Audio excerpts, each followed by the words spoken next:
This is Jeb Blount, and it's Money Monday on the Sales Gravy podcast. Say make money, money, make money, money, money. Make money, money, make money, money, money. Money makes the world go round. I'm the talk around town. Remy gave me the sound. People act on emotion and they justify with logic.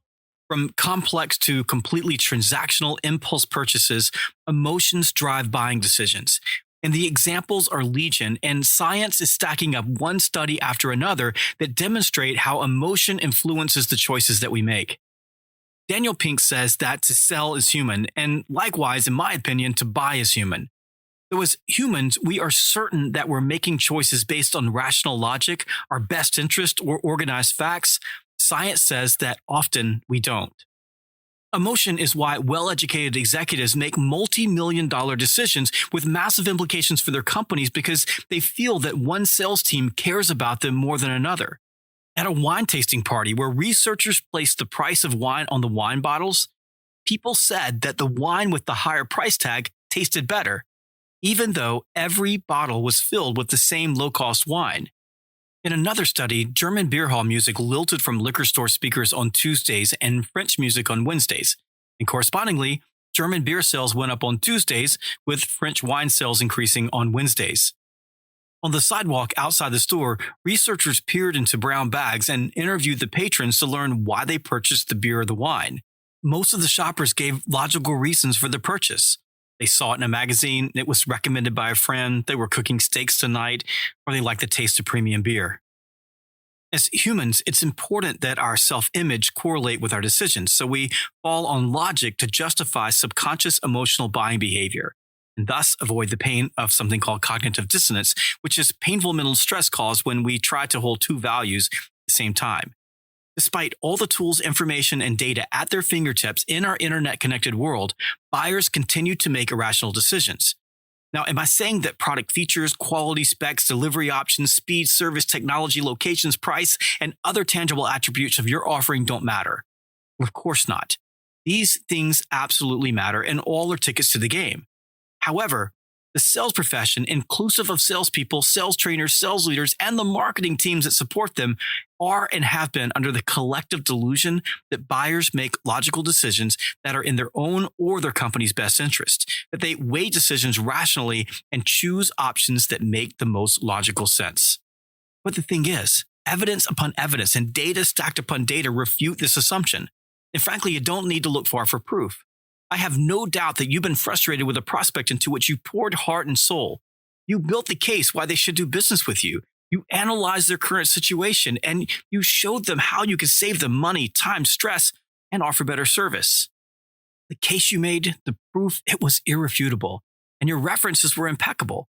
And there was even a compelling trigger event to drive their urgency.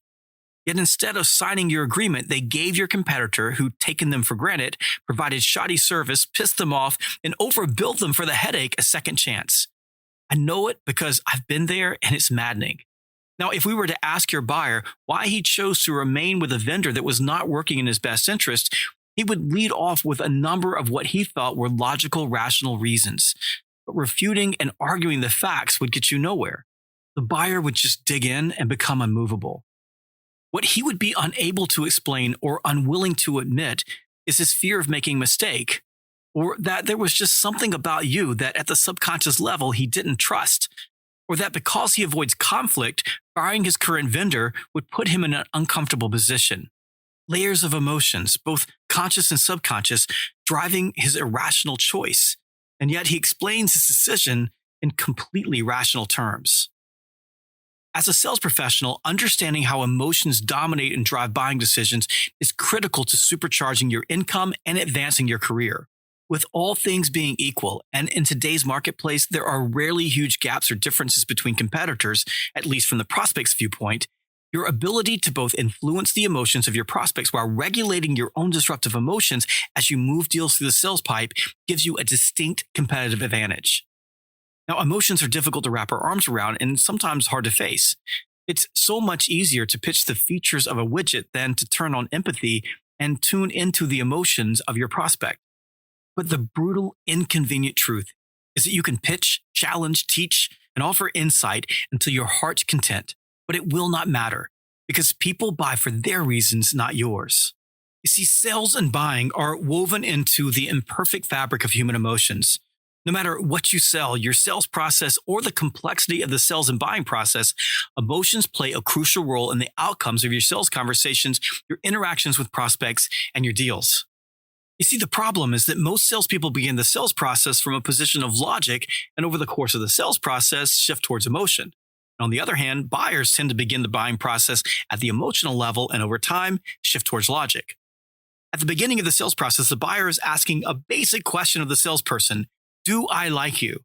And in the same moment, the seller is delivering a pitch on product features that they believe will generate interest from the buyer. But few things make a seller more unlikable to a buyer than pitching. And at the end of the sales process, when the buyer is asking rational questions, putting objections on the table, and negotiating, the seller is reacting emotionally to perceived rejection and desperate not to lose the deal. At the emotional level, the parties, the buyer and the seller, are perpetually out of sync. I've already shared with you one of the most cogent truths in sales. People buy for their reasons, not yours. Therefore, it follows that to be an effective sales professional, you must approach people the way they buy rather than the way you sell. Survival of the fittest, you can sink or swim. I've been broke, I ain't never going back again. Hey, I'm doing a happy dance because you watched this video. Make sure that you click like and subscribe so that you never miss one of our amazing sales training videos.